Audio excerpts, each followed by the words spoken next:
I never thought a photograph could change everything. But there it was, hanging where Emma's picture used to be. Me and Jake, laughing at some stupid joke I'd made during our camping trip last month, caught in that perfect golden hour light. My heart stopped when I first saw it.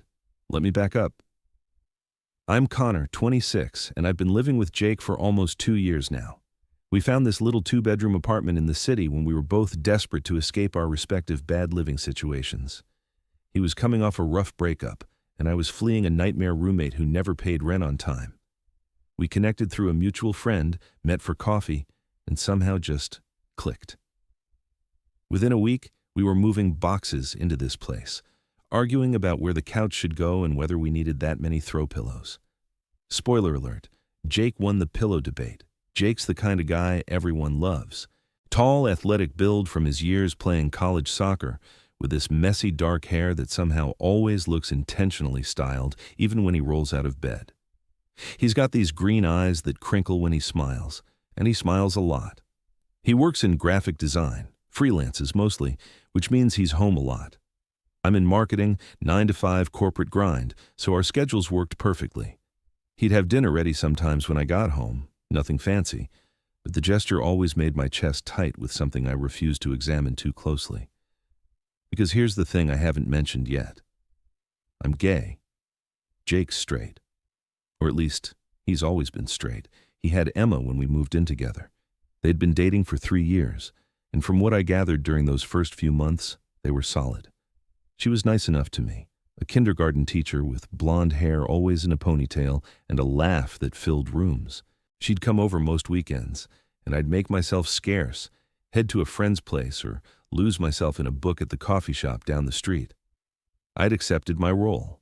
The gay best friend / roommate who'd listen to Jake's relationship concerns, offer advice, and absolutely never ever let him know that sometimes when he walked around shirtless after his morning run, I had to physically look away. I'd gotten good at compartmentalizing. Great at it, actually. I dated occasionally, had a few short-term things that never went anywhere, and told myself I was perfectly content with the friendship Jake and I had built.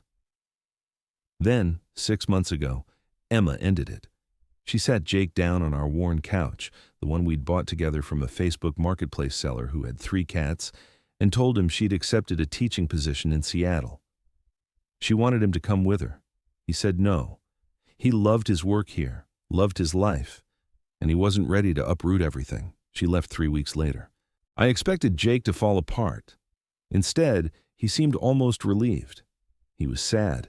Definitely had some rough nights where we'd sit up late drinking beer and talking about nothing and everything. But there was something lighter about him too. Like he'd been carrying weight I hadn't noticed until it was gone.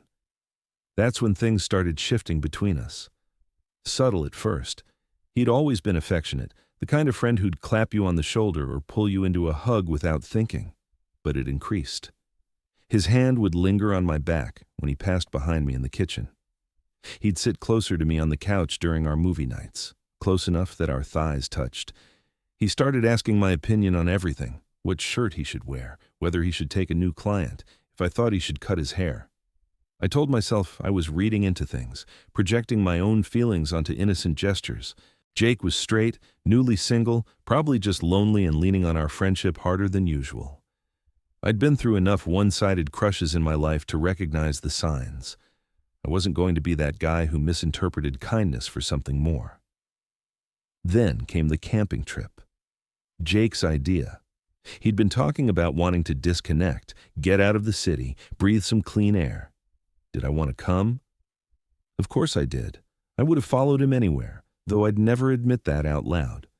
We drove 3 hours north to this state park Jake had visited as a kid, found a spot near a lake, and spent 2 days doing absolutely nothing productive. We hiked, swam in water so cold it stole my breath, cooked terrible meals over a camp stove, and talked until the fire burned down to embers. On the second night, after we'd gone through most of a bottle of whiskey Jake had smuggled in his backpack, he asked me about my dating life. Not unusual. We talked about that stuff sometimes. But there was something different in his voice, something careful. I told him the truth, that I'd been on a few dates recently with a guy named Marcus from work, that it was fine, nice even, but there wasn't any spark.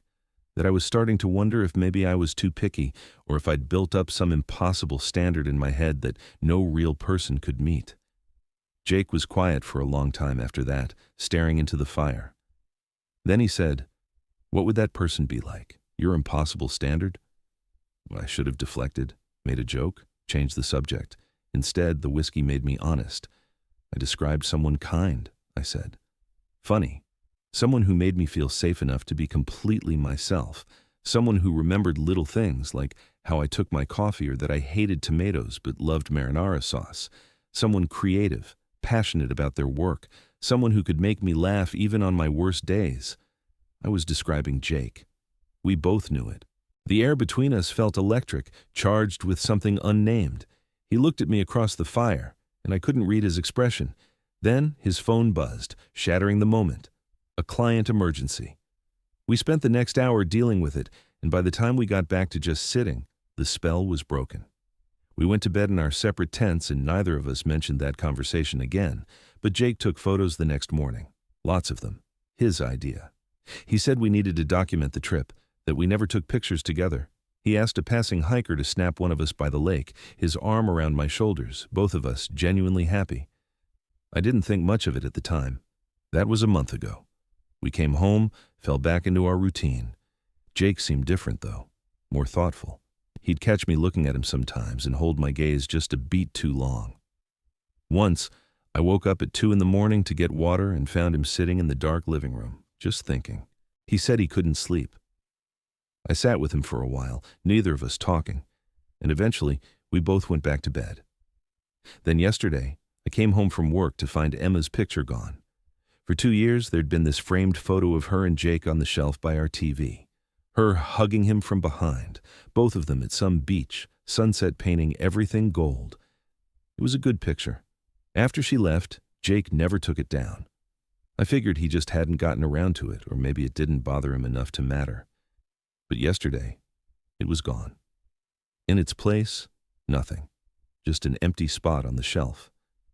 I didn't mention it, didn't want to pry or make things weird. Maybe he'd finally packed away all her stuff. Maybe he was ready to move on. This morning, I woke up late. Saturday, my day to sleep in while Jake usually got up early to go running. I shuffled into the kitchen in my pajama pants and old college t-shirt, desperate for coffee. And that's when I saw it. The photo from the camping trip, printed, framed, hanging on the wall where Emma's picture used to be. Me and Jake, his arm around me, both of us laughing at something. The golden light making everything look warm and perfect. It was beautiful. We looked happy. We looked like more than friends. I stood there for probably 5 minutes, just staring. My coffee mug hung forgotten in my hand. My heart was doing this painful staccato rhythm against my ribs. What did this mean? Why would he put up a picture of us? In that spot specifically? He had to know the significance, had to know what he was implying. Jake came home from his run while I was still standing there. I heard the door open, heard him kick off his shoes. He walked into the living room and stopped when he saw me staring at the wall. "Hey," he said, slightly breathless from the run. "You're up early." I couldn't form words. I just pointed at the picture. Jake was quiet. I could feel him looking at me, but I couldn't tear my eyes away from that photograph. Finally, he said, "I got it printed at that place downtown. Took me 3 tries to find a frame that matched the aesthetic. Do you like it?" "Jake?" My voice came out strangled. "Why?" "Why what?" I finally looked at him. He was sweaty, flushed from exercise, wearing those running shorts that should be illegal and a t-shirt that clung to his chest.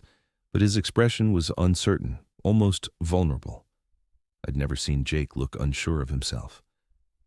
"Why did you hang a picture of us where Emma's used to be?" He took a step closer, then another.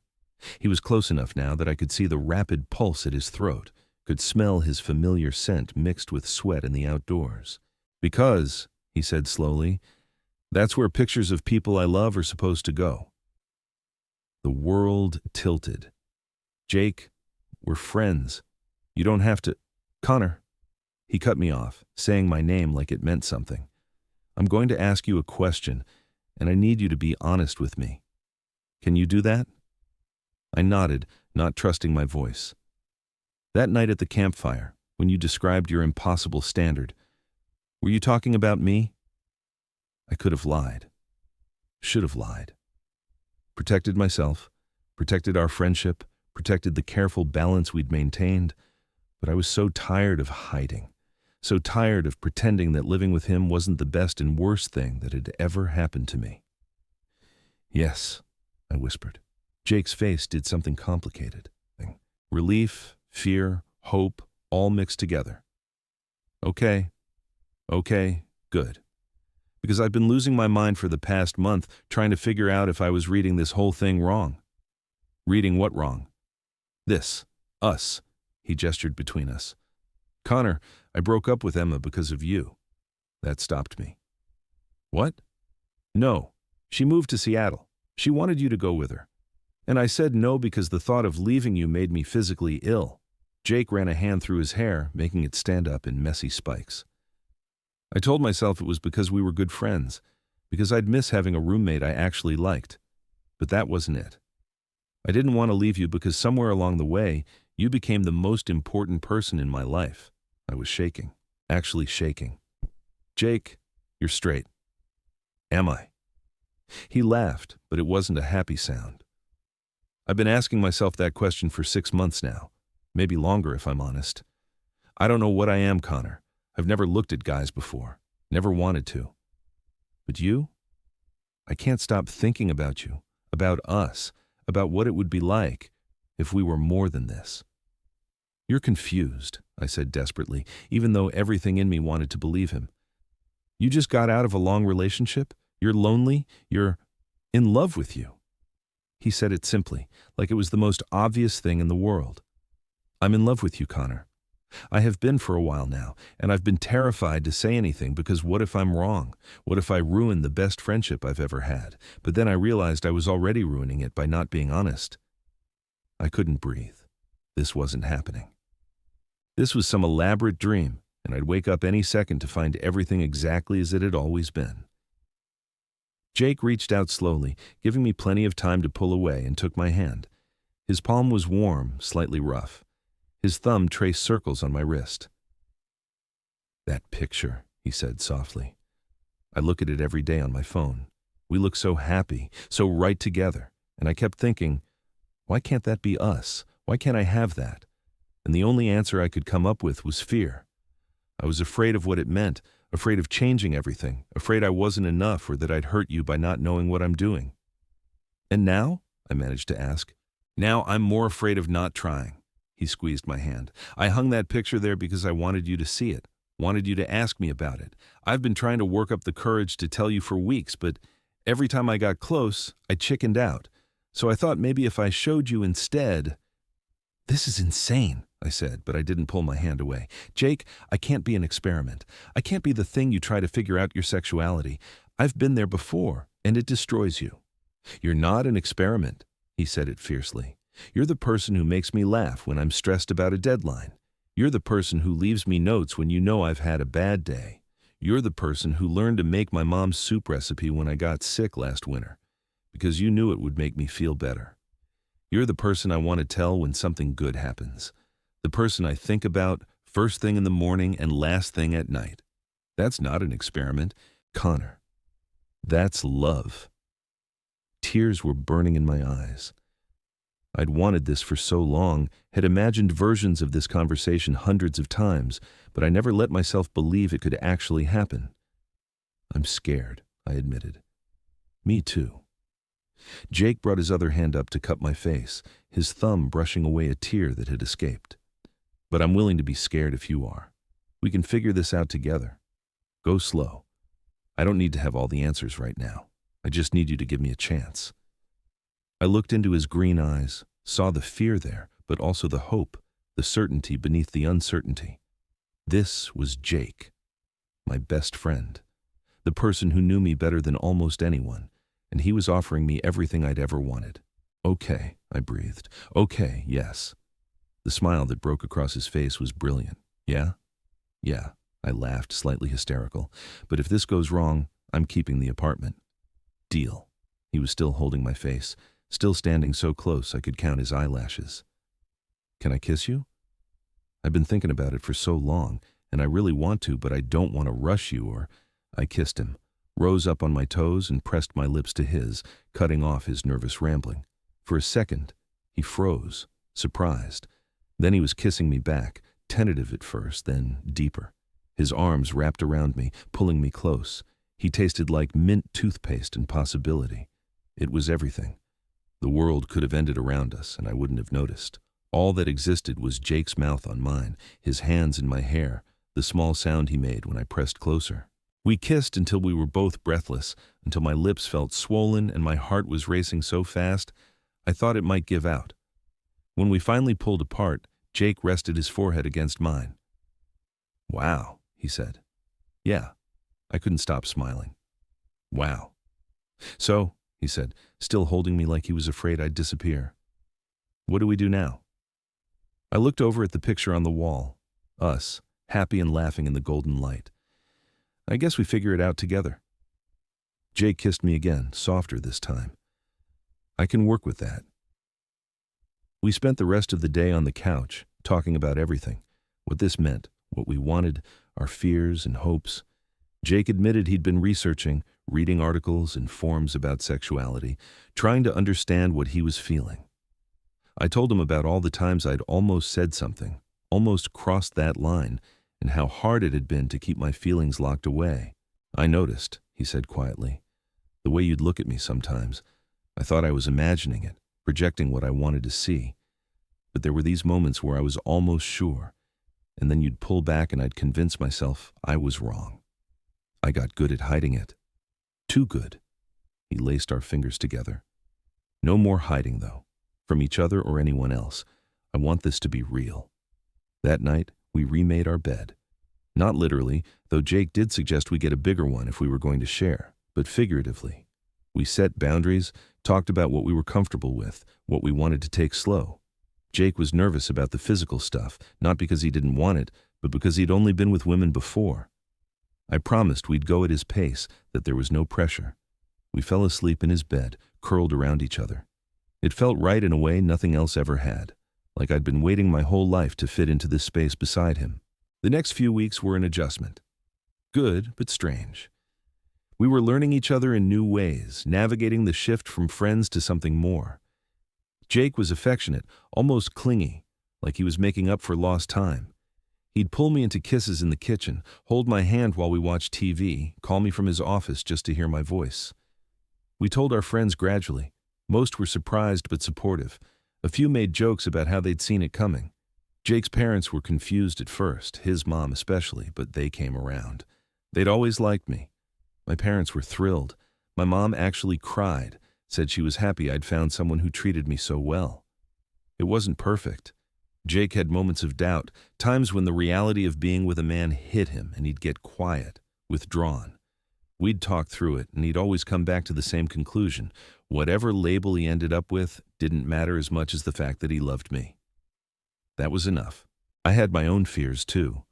Worried this was too good to be true, that I'd wake up and find it was all a dream.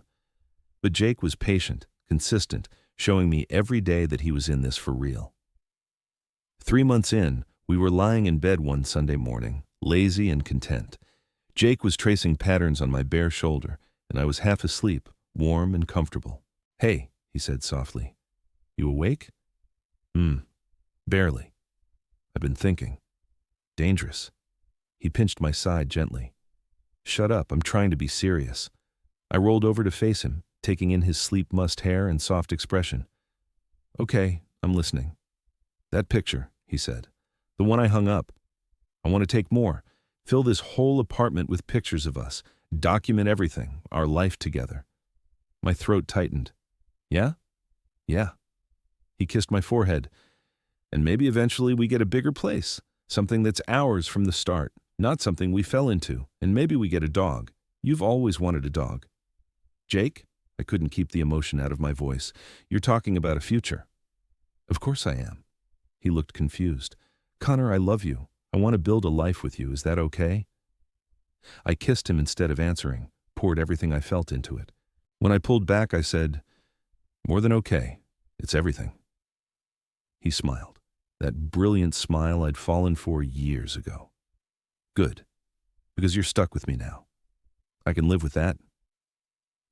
We stayed in bed for another hour, talking about possibilities, where we might move, what kind of dog we'd get, how we'd decorate a space that was truly ours. It felt like dreaming, but the solid warmth of Jake beside me made it real. That photograph still hangs on our wall. We've added others now, filling the apartment with memories. Jake and me at his sister's wedding, at Pride, on a road trip to the coast, each one a piece of our story, proof that this beautiful, unexpected thing between us is real. Sometimes I still can't believe it, that my straight roommate fell in love with me, that he had the courage to change everything, to risk our friendship for the possibility of more, that he hung a photograph where his girlfriend's picture used to be and changed both our lives forever. But then Jake will come home from a meeting and kiss me hello like it's the most natural thing in the world, and I stop questioning. This is my life now, our life. And it's better than anything I ever imagined during all those years of hiding how I felt. The other day, Jake caught me staring at that first picture again. He wrapped his arms around me from behind, chin on my shoulder. "What are you thinking?" he asked. "That I'm really glad you went camping," I said. He laughed. "Me too. Best decision I ever made." "Second best," I corrected. "The best was hanging this picture." "No." Jake turned me around to face him. "The best was finally being brave enough to tell you I loved you. Everything else was just details." I kissed him then, there in our living room, beneath the photograph that started everything. And I thought about how sometimes the best love stories aren't the ones you plan. They're the ones that sneak up on you, that grow from friendship and trust and countless small moments that add up to something extraordinary. Jake loves me. I love him. And that photograph on our wall, the one that replaced his girlfriend's picture, tells the story of how we found our way to each other. It's my favorite story, the one I'll never get tired of telling. This is our beginning, and I can't wait to see what comes next.